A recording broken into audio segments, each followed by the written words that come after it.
I join in these jokes to please him. It helps him live with her, and I can't see the harm, can you? You know, he hasn't any faith that she's ever going to improve, whereas I have, you see. I think even if Joe did show signs of improvement, I wouldn't notice, because he's dense about faith. And I don't think faith is believing in fairy tales. I think it's being in a receptive state of mind. I'm always on the lookout for some sign. Once, when she was 12 months old, she was lying on the floor, you know, kicking her arms and legs about, and I was doing the flat. And I built this small tower on the floor, you know, on a rug beside her head, these 4 plastic bricks. And I got on with my dusting, and when I looked back, I saw that she'd knocked it down. So, I rebuilt the tower, and this time I watched her. At first, her eyes, you know, they're normally moving in all directions, but they must have just glanced in passing at this bright tower. And then the arm on that side began showing real signs of intention. You know, her fist was clenching and spreading with the effort. And the other arm, held there like that, didn't move. At all. You see the importance. For the first time, she was using one arm instead of both. She'd seen something, touched it, and found that when she touched it, whatever it was changed. It fell down.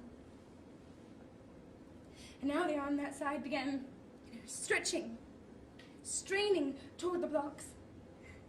It must have taken her, God, 10 minutes of, you know, strenuous labor until her fingertips touched it, and then she jerked her hand back in a spasm, and she knocked down the tower.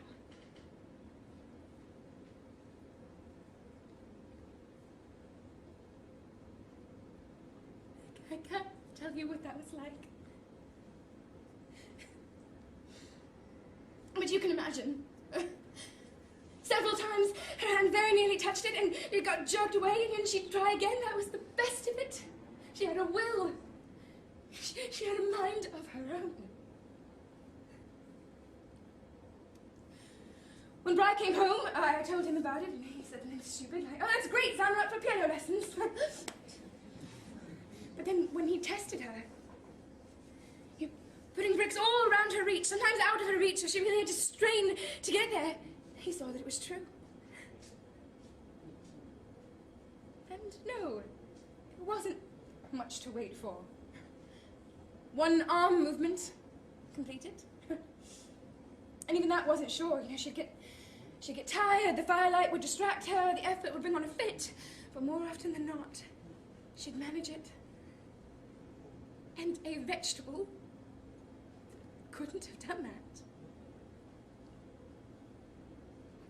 Visitors never believed it. Well, they hadn't the patience to sit and watch her long enough. And I remember being so shocked when I realized they thought I shouldn't deceive myself. First, it wasn't deception. Secondly, what else could we do? We got very absorbed in the daily games. We bought her balls and bells. Kelly, you know, one of those doors that won't lie down. And then she caught a bug. Had fit after fit.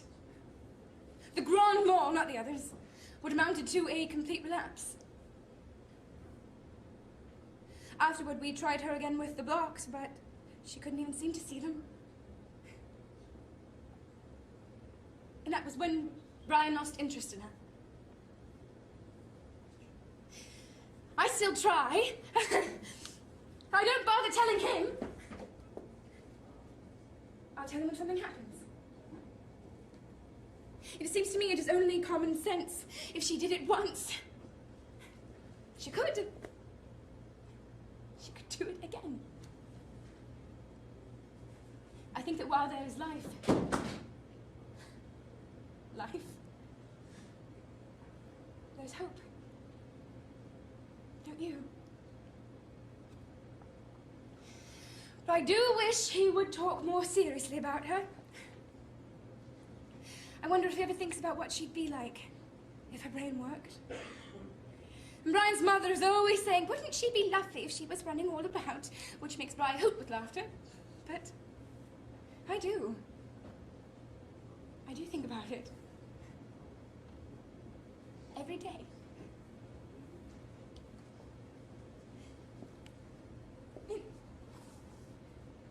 Perhaps it's being a woman.